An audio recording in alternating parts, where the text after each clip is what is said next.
Hello children, I am Praveen Kant Shukla from Christchurch Convent Higher Secondary School, Gadarwara, and I welcome you in our digital classes. Student, this video is for class 12th subject Business Studies, and we are continuing with our chapter 3, that is Management and Business Environment. In my previous videos I have sent you 2 videos related to this chapter, and in those videos I have taught you up to the dimensions of business environment.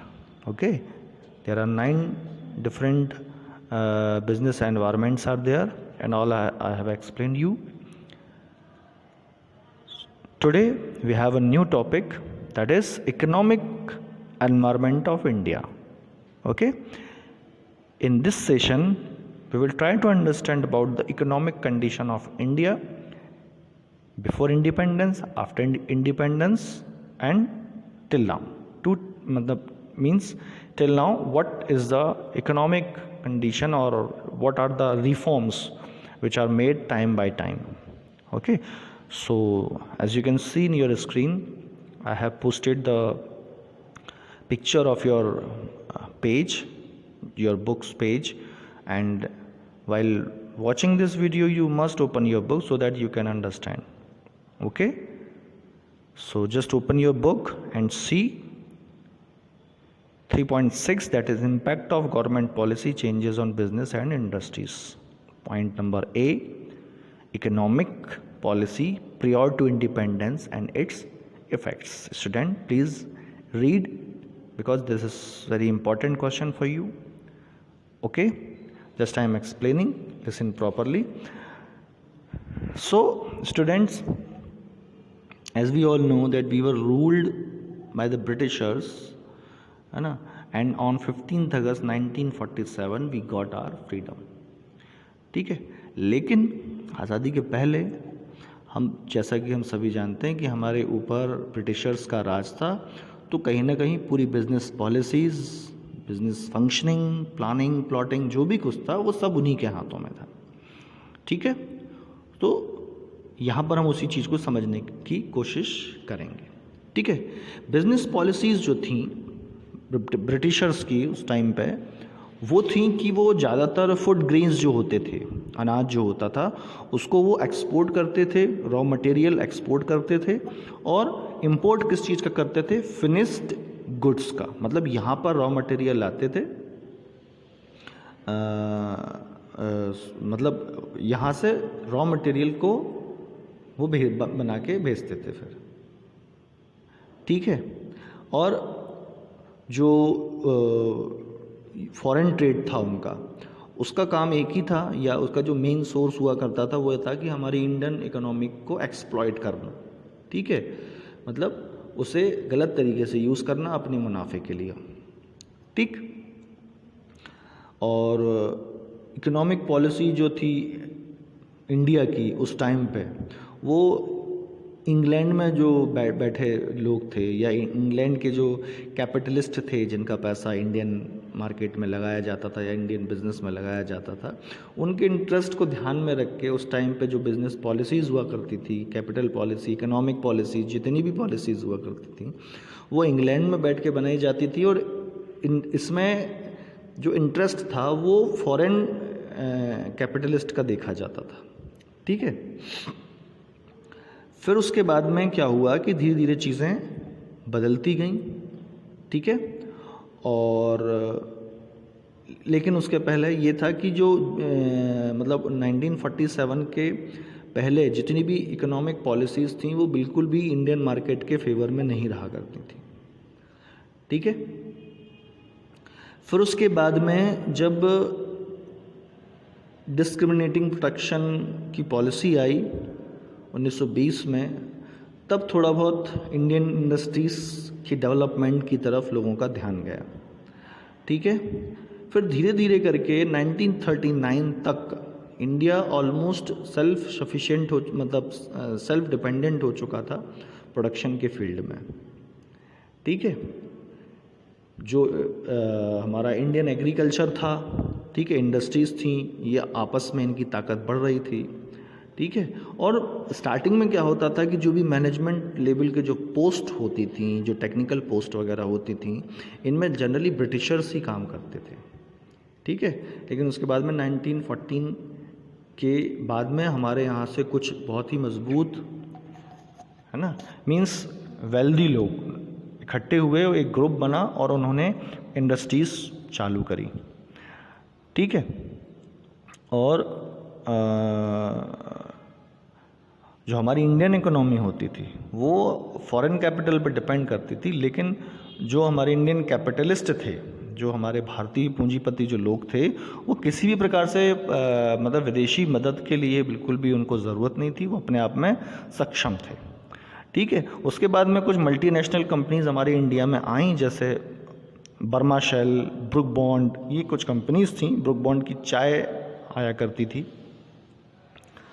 तो ये कुछ company थी जो भारत आई, परंतु इनका development नहीं हुआ, बहुत स्लो था कंपैरिजन टू इंडियन इंडस्ट्रीज़ या इंडियन कैपिटल, ठीक है। फिर धीरे धीरे जो था वो फॉरेन कैपिटल जो था उसका यूज़ का मतलब थोड़ा सा उसका जो कहना चाहिए था कि दमन होना चालू हुआ, ठीक है। और federation of Indian chamber of commerce and industries नाम की एक संस्था कॉन्स्टिट्यूट किया गया, इंडिया में बनाया गया, ठीक है। लेकिन अभी भी भारत के जो इंडस्ट्रियल डेवलपमेंट था उसको एक परिवर्तन, एक बहुत ही क्रांतिकारी परिवर्तन जिसको हम बोल सकते हैं इंडस्ट्रियल रिवॉल्यूशन की ज़रूरत थी, ठीक है। और उसके बाद वह परिवर्तन आया भी, वह क्रांतिकारी परिवर्तन आया भी और हुआ भी। तो ये हमारा बिजनेस इकोनॉमिक सिस्टम था और रिफॉर्मेशन था आज़ादी के पहले तक, ठीक। अब हम देखेंगे हमारा जो पॉइंट है, बी पॉइंट है, that is government policy from 1947 to 1991 and its affects. अब गवर्नमेंट की पॉलिसी 1947 से 1991 और उसके अफेक्ट्स, मतलब हमारा भारत देश आज़ाद हो चुका है, उसके बाद क्या हुआ, ठीक। भारत आज़ाद हो चुका था 15 अगस्त 1947 को, ठीक है। उसके बाद में हमारा जो इकोनॉमिक डेवलपमेंट का जो एरा था, जो टाइम था, जो समय था, वह प्रारंभ हो चुका था, ठीक है। हालांकि हमें आज़ादी के कुछ दिनों बाद तक हमको कुछ प्रॉब्लम्स, समस्याएं झेलनी पड़ी, जैसे भारत का विभाजन हुआ था, ठीक है। फिर उसके बाद में वहाँ से जो विभाजन के टाइम पे जो लोग वहाँ से आए गए उनको रिहेबिलिटेट किया गया उसमें, ठीक है। परंतु उसके बाद में भारत को की डेवलपमेंट की ओर कुछ पॉलिसीज़ बनाई गई, जैसे कि पहला 5 ईयर जो प्लान था वो 1 अप्रैल 1951 को स्टार्ट किया गया। आपको बुक में इसको अंडरलाइन करना चाहिए, ये इम्पोर्टेंट पॉइंट है। चूज़ द करेक्ट या ट्रू फॉल्स या मैचिंग में पूछा जा सकता है, तो हम इसको अपने दिमाग में भी सेट करेंगे कि फर्स्ट 5 ईयर प्लान कब स्टार्ट हुआ, 1 अप्रैल 1951 में हुआ, ठीक है।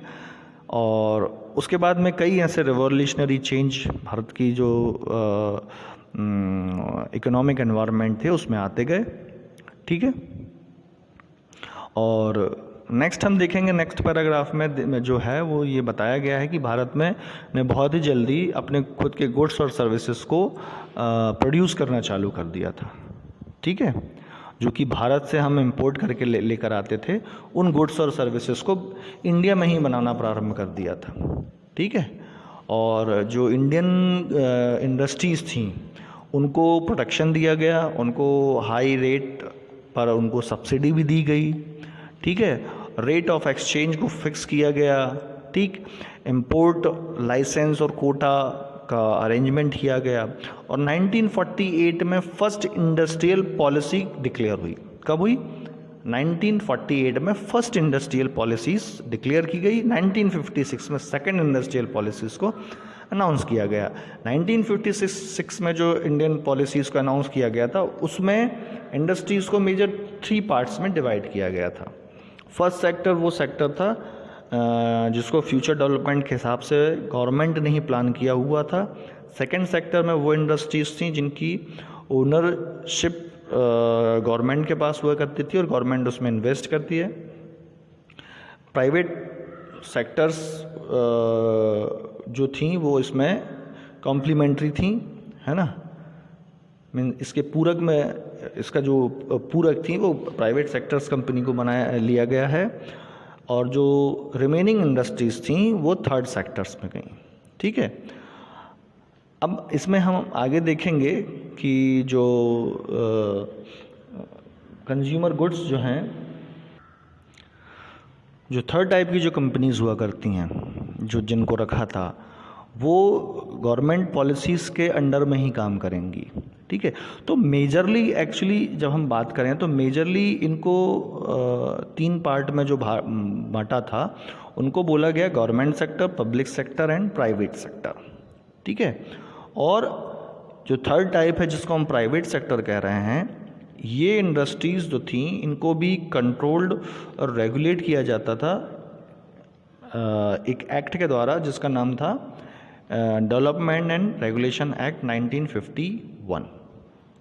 ठीक है, गवर्नमेंट सेक्टर जिसमें गवर्नमेंट की कंपनीज काम करती थी। ठीक है, पब्लिक सेक्टर जो कि पब्लिक के वेलफेयर के लिए काम करती थी, लेकिन जो उनका कंट्रोल होता था वो गवर्नमेंट के पास होता था, और एक प्राइवेट सेक्टर होता था जो कि गवर्नमेंट द्वारा बनाए गए रूल एंड रेगुलेशंस के अकॉर्डिंग काम करते थे। ठीक है, सो ये हुआ। ठीक है, नेक्स्ट आप देखें थर्ड जो पैरा है, फोर्थ पैरा जो है उसमें दिया है the subsidy reached 25.87% of gross domestic product, जिसको हम बोलते हैं जीडीपी। तो ये फुल फॉर्म भी आपको याद रखना है, जीडीपी का फुल फॉर्म होता है gross domestic product, in 1980 to 81। ठीक है, तो जो सब्सिडी थी, ठीक है, उसका परसेंटेज पहुंच चुका था 25.87। ठीक है, किसका? जीडीपी का। ठीक है, the policy of government towards foreign investment was not favourable and so the multinational companies was not allowed to set up industries in India. अभी तक जो फॉरेन इन्वेस्टर्स थे उनके लिए इंडियन मार्केट अभी तक तैयार नहीं किया गया था। ठीक है, बिल्कुल भी फेवर नहीं करता था। ठीक है, इसलिए मल्टीनेशनल कंपनीज यहाँ पे अपना सेटअप नहीं जमा पाती थी।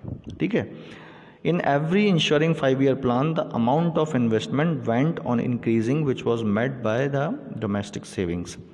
The difference between domestic savings and investments was made by raising external loans in which initial stage the foreign loans were received at concessional interest, but from 1980 such loans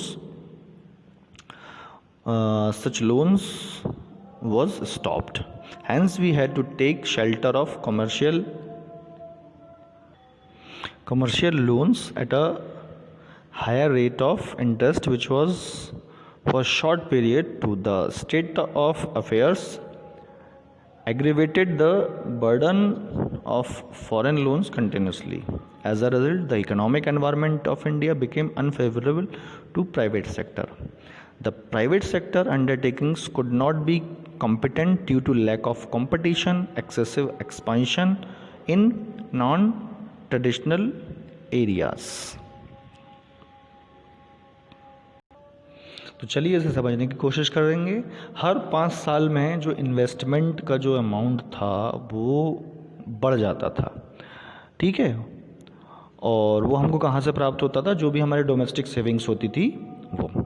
यदि कभी domestic savings में और हमारे investment में यदि कोई difference आता था तो फिर उसको बाहरी लोन लेकर उसको फिर मतलब लेवल किया जाता था। ठीक है, ऐसे में इनिशियल स्टेज में हम क्या करते थे कि फॉरेन लोन्स को हम रिसीव करते थे कंसेशनल रेट पर, लेकिन 1980 के बाद ऐसे लोन्स को स्टॉप कर दिया गया। ठीक है, सो इसमें और भी बहुत सारी चीज़ें दी हुई हैं, आप पढ़ेंगे समझ में आएगा। अभी मैंने आपको हाईलाइट चीज़ें यहाँ पर बता दी हैं। ठीक, आप इसको पढ़िए। ठीक है, और मुझे बताइए कि कहाँ आप इसको नहीं समझ पा रहे हैं, वहाँ पर डिस्कशन में लेंगे इसको। द नेक्स्ट सी पॉइंट है the new strategy of economic reforms from 1991 और इकोनॉमिक एनवायरनमेंट फ्रॉम 1991 ऑनवर्ड्स। ठीक है, मीनिंग देखिए आपकी बुक में दिया हुआ है, economic reforms refer to those measures and reformative programs introduced by government of India from 1991 with a view to improving and strengthening the level of efficiency, competitiveness and profitability of Indian economy। ठीक है, मतलब economic किस चीज़ को refer करता है? उन measures को, उन मेज़रमेंट्स को, ठीक है, या जो रिफॉर्मेटिव प्रोग्राम्स हैं जो गवर्नमेंट ऑफ इंडिया इंट्रोड्यूस करता चला आ रहा है 1991 से, जिसका व्यू पॉइंट क्या होता है? इम्प्रूवमेंट और strengthening of efficiency, competitiveness and profitability of Indian economy. मतलब इंडियन इकोनॉमी की प्रॉफिटेबिलिटी, मतलब उसकी जो प्रॉफिट शेयरिंग है उसमें बढ़ोतरी हो, कॉम्पिटिटिवनेस बनी रहे और वो एफिशिएंट हो। तो ऐसी चीज़ों को बढ़ावा देने के लिए, उनको इम्प्रूव करने के लिए, इस व्यू को ध्यान में रखते हुए सरकार का एक मेज़रमेंट और रिफॉर्मेटिव प्रोग्राम को इंट्रोड्यूस करना ही इकोनॉमिक रिफॉर्म होता है। ठीक है, इसके ऑब्जेक्टिव्स नीचे दिए गए हैं, ध्यान से देखिए। To make the Indian economic competitive, वही चीज़ आई है। To make the productive units more efficient, वही वर्ड एफिशिएंट आया है। And to increase their productivity, ठीक है। To endure and strengthen the past profits, to utilise global resources of India's development, ठीक है। मतलब इंडियन इकोनॉमिक को और कॉम्पिटिटिव बनाना, प्रोडक्ट यूनिट्स को एफिशिएंट और उनकी प्रोडक्टिविटी को बढ़ाना, ठीक है, प्रॉफिट्स को और स्ट्रेंथ करना, ठीक है, जो रिसोर्सेज हैं उनको सही तरीके से यूटिलाइज करना, ठीक है। ये तो ऑब्जेक्टिव्स हो गए इकोनॉमिक रिफॉर्म के। कंपोनेंट्स में हम देखेंगे तो कंपोनेंट्स ऑफ इकोनॉमिक रिफॉर्म्स, ठीक है, economic reform introduced from 1991 can be classified into two kinds: structural measures and stabilization measures, ठीक है। सो ये दो चीज़ें यहाँ पर दी गई हैं, ठीक है। इनके कुछ पॉइंट्स हैं स्ट्रक्चरल मेजर्स के और स्टेबलाइजेशन मेजर्स के, आप इसको बुक में देखेंगे, ठीक है। जो नेक्स्ट हमारा पॉइंट ऑफ डिस्कशन है वो है silent features of economic reform, ठीक है। इसमें 4 पॉइंट्स मेजरली दिए गए हैं: liberalisation, privatisation, globalisation and modernisation, ठीक। इसको हम हमारे नेक्स्ट वीडियो में डिस्कस करेंगे, ठीक। सो ध्यान से सुनिए, ध्यान से देखिए, और मैं पुनः बोलूँगा आपसे, and I will keep on repeating that if you have any problem you can respond to me and you should respond to me, okay? Thank you.